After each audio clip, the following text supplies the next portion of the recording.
ప్రస్తుతం అంటే 2024 సంవత్సరంలో కర్కాటక రాశి వారి పైన అష్టమ శని యొక్క ప్రభావం అనేది ఉందండి. అయితే 2025 మార్చి 29వ తారీఖు నుండి శని భగవానుడు మీ 9వ ఇంట్లోకి అంటే మీనరాశిలోకి ప్రవేశిస్తాడు. ఈ సంచారం అనేది 2027 జూన్ 3వ తారీఖు వరకు కొనసాగుతుంది.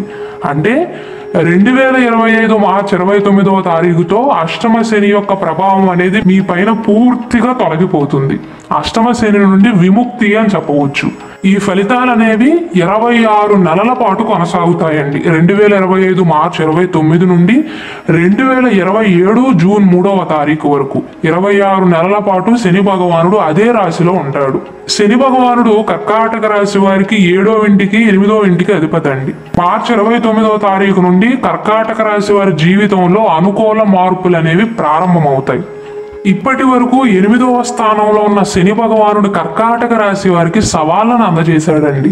ప్రతి ఒక్క విషయంలో ఆటంకాలు రావటం కానీ లేదా ఓపికను పరీక్షించడం కానీ ఇలాంటివి చేశాడు. అయితే మార్చి 29వ తారీఖున 9వ ఇంట్లోకి వెళ్ళిపోతాడు. కాబట్టి అదృష్టం అనేది మారుతుంది.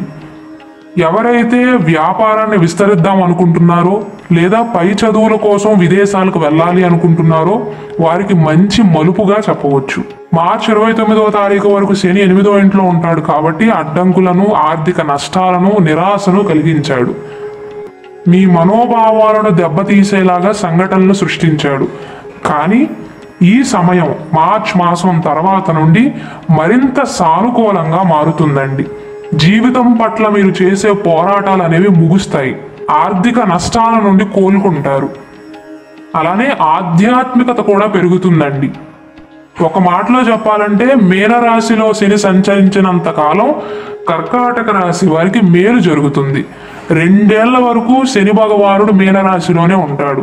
కాబట్టి ఆకస్మిక సంపద లభిస్తుంది. ఉద్యోగంలో ప్రమోషన్లు పొందుతారు. సమాజంలో గౌరవం పెరుగుతుంది. కొత్త విషయాలు నేర్చుకోవడానికి ప్రాధాన్యతనిస్తారు. ఈ సమయం మొత్తం మీకు చాలా వరకు సానుకూలంగా మారుతుందండి. విద్యార్థులు కొంచెం కష్టపడినా పోటీ పరీక్షల్లో విజయాన్ని సాధిస్తారు. వైవాహిక జీవితం అనేది చాలా రెట్ల ఆనందంగా ఉంటుంది. మానసిక ఒత్తిడి నుండి చాలా వరకు బయటపడతారండి. జీవితంలో కొంత ఆనందాన్ని చూడగలుగుతారు. విద్యాపరంగా ఎలా ఉండబోతుందంటే ఎవరైతే కర్కాటక రాశిలో జన్మించి చదువుకుంటున్నారో ఉన్నత విద్యలు కానీ లేదా ప్రైమరీ ఎడ్యుకేషన్లో ఎవరైతే ఉన్నారో అంకిత భావంతో పనిచేస్తే ఖచ్చితంగా మంచి ఫలితాలను అందజేస్తాడండి. 9వ ఇల్లు అనేది అదృష్టానికి సంకేతం. కొత్త నైపుణ్యాలను నేర్చుకోవడానికి కూడా మంచి సమయంగా చెప్పవచ్చు. అంటే ఎవరైతే కొత్త కోర్సులు నేర్చుకోవాలి అనుకుంటున్నారో వారికి మార్చ్ మాసం తర్వాత నుండి అనుకూలమైనటువంటి ఫలితాలు ఉంటాయి. అంటే ఇంట్రెస్ట్ చూపించగలుగుతారు. మీ ఆలోచనల్లో కూడా కాస్త మార్పు వస్తుందండి. ఇతరులను ఆకట్టుకుంటారు. పోటీ పరీక్షల్లో బాగా రాణిస్తారు. ఒక రకంగా చెప్పాలంటే ఇప్పటి వరకు ఇనాక్టివ్ మోడ్లో ఉన్న మీరు యాక్టివ్గా మారతారండి. అయితే కొన్నిసార్లు పరధ్యానంగా ఉండే అవకాశాలు ఉంటాయి. ఆరోగ్యపరంగా చూసుకున్నట్లయితే ఈ సంవత్సరంలో 2025 మార్చి మాసం తర్వాత నుండి ఆరోగ్యపరంగా నెమ్మదిగా రికవర్ అవుతారండి. దీర్ఘకాలిక అనారోగ్య సమస్యలతో బాధపడుతున్న వారు కూడా వెంటనే రికవర్ అవ్వరు, కానీ స్లోగా మీ ఆరోగ్యం అనేది మెరుగుపడుతుంది, పర్వాలేదు అనిపిస్తుంది. అయితే ఒంట్లో వేడి శాతం అనేది పెరుగుతుందండి. కావున మంచినీళ్ళు ఎక్కువగా తాగటం కానీ మజ్జిగ లాంటివి ఎక్కువగా తాగటం కానీ మంచిది. కర్కాటక రాశి వారికి గతంలో నిలిచిపోయిన పనులన్నీ కూడా ఈ సంవత్సరంలో తిరిగి ప్రారంభిస్తారు కాబట్టి కాస్త ఒత్తిడిగా ఫీల్ అవుతారండి. ఒత్తిడి అనారోగ్య సమస్యలను తీసుకువస్తుంది. కాబట్టి సాయంత్రం వేళ కానీ మీకు ఎంత పని ఒత్తిడి ఉన్నా, ఎన్ని పెండింగ్ వర్క్స్ ఉన్నా సరే ఈవినింగ్ టైంలో ఒక 30 నిమిషాలు కానీ గంట కానీ ఎన్ని పనులు ఉన్నా పక్కన పెట్టి స్నేహితులతో సన్నిహితంగా మెలగటం కానీ, వాకింగ్ చేయటం కానీ, ధ్యానం చేయటం కానీ, ఎక్సర్సైజ్ చేయటం కానీ అలా తాపీగా కూర్చోవటానికి ప్రయత్నించండి. మీలో ఈ సంవత్సరం నుండి వేడి శాతం అనేది పెరుగుతుందండి. బాడీలో హీట్ అనేది జనరేట్ అవుతుంది. కాబట్టి ఎంత వీలైతే అంత శాంతంగా ఉండటానికి ప్రయత్నించండి. ఆరోగ్య విషయంలో జాగ్రత్తలు తీసుకోండి. ఆరోగ్య విషయంలో జాగ్రత్తలు తీసుకోమంటున్నాను కదా అని ఆరోగ్యం బాగోదని కాదండి. 2025 జూలై నుండి జూలై 13వ తారీఖు 7:24 నుండి 2025 నవంబర్ 28వ తారీఖు ఉదయం 7:26 వరకు శని భగవానుడు తిరోగమన సంచారం చేస్తాడండి. కాబట్టి ఈ సమయంలో ప్రత్యేకించి మధ్యకాలంలో కర్కాటక రాశి వారికి ఆరోగ్య సమస్యలు అనేవి తలెత్తుతాయి. మిగిలిన సమయం అంతా అనుకూలంగానే ఉంటుంది. జూలై నుండి నవంబర్ మాసం మధ్యకాలంలో కొంచెం జాగ్రత్తలు తీసుకోవాలి. మళ్ళీ ఈ కాలం తర్వాత పరిస్థితులు అనేవి మళ్ళీ అనుకూలంగా మారతాయి. శని భగవానుడు 9వ ఇంట్లో ఉంటూ 10వ ఇంటి పైన, 3వ ఇంటి పైన, 6వ ఇంటి పైన ప్రభావాన్ని చూపిస్తాడు. కాబట్టి ఎవరైతే మిమ్మల్ని ఇబ్బంది పెట్టాలని ప్రయత్నాలు చేస్తున్నారో, మీ విరోధులు ఎవరైతే ఉన్నారో వారి ఓటమికి దారి తీస్తుంది. అంటే శత్రువులు ఈ సమయంలో మీ ముందు నిలవలేకపోతారండి. మీ ఆదాయం అనేది పెరుగుతుంది. శత్రువులు పెరిగినా వారు మిమ్మల్ని ఏమీ చేయలేరు. శత్రువుల యొక్క పరాజయానికి కారణమవుతుంది అని చెప్పవచ్చు. మీ కోరికలు అనేవి నెరవేరుతాయి. ఊహించని ఆర్థిక లాభాలను అనుభవిస్తారు.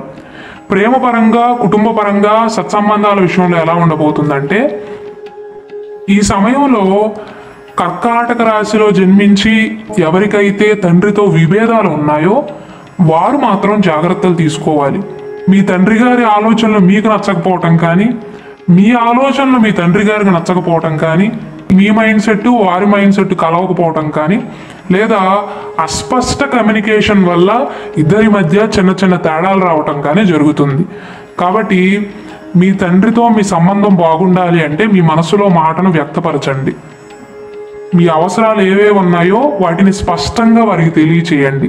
అంటే నేను చెప్పదలుచుకున్నది ఏంటంటే, మీకు వారికి మధ్య తేడాలు రాకుండా ఉండాలి అంటే కమ్యూనికేషన్ని మెరుగుపరచండి. కుటుంబ పరంగా అయితే బాగుంటుందండి. విభిన్నమైనటువంటి మూలాల నుండి మద్దతు లభించే అవకాశాలు ఉంటాయి. మీ ఎదుగుదలకు మీ కుటుంబ సభ్యులే కారణమవుతారు.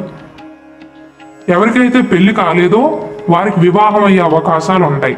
పెళ్లి సంబంధాల విషయంలో కర్కాటక రాశి వారు తొందరపడవద్దండి. లేట్ అయితే అవుతుంది. మీకు నచ్చిన జీవిత భాగస్వామిని ఎంచుకోండి తప్ప వయసు అయిపోతుందనో, లేదా మీరు అనుకున్న సమయంలో ముహూర్తాలు లేవనో ఇలా ముందుకు వెళ్ళవద్దు. అర్థవంతమైనటువంటి సంబంధాలను మాత్రమే పెంచుకోవడానికి ప్రయత్నించండి. మెయిన్గా కుటుంబ పరంగా మీకు ప్రాబ్లం ఏంటంటేనండి, మీ మనసులో ఉన్నది మనసులోనే దాచుకుంటారు, బయటికి వ్యక్తపరచరు. దానివల్లే ఎక్కువగా అపార్థాలు వచ్చే అవకాశాలు ఉంటాయి. వివాహ విషయంలో కావచ్చు, అంటే పెళ్లి సంబంధాల విషయంలో కావచ్చు, మీ తండ్రి గారికి మీకు మధ్య ఉన్న సంబంధం విషయంలో కావచ్చు.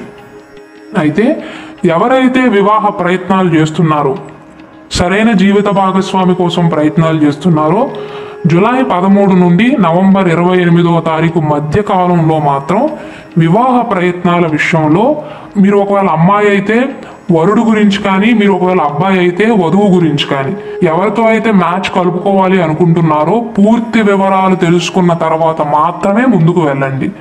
ఈ సమయంలో, ప్రత్యేకించి ఈ సమయంలో జూలై 13 నుండి నవంబర్ 28వ తారీఖు మధ్య కాలంలోనండి. ఎందుకంటే తొందరపడే అవకాశాలు ఉన్నాయి. పూర్తి వివరాలు కనుక్కోకుండానే ముందుకు వెళ్ళే అవకాశాలు ఉన్నాయి.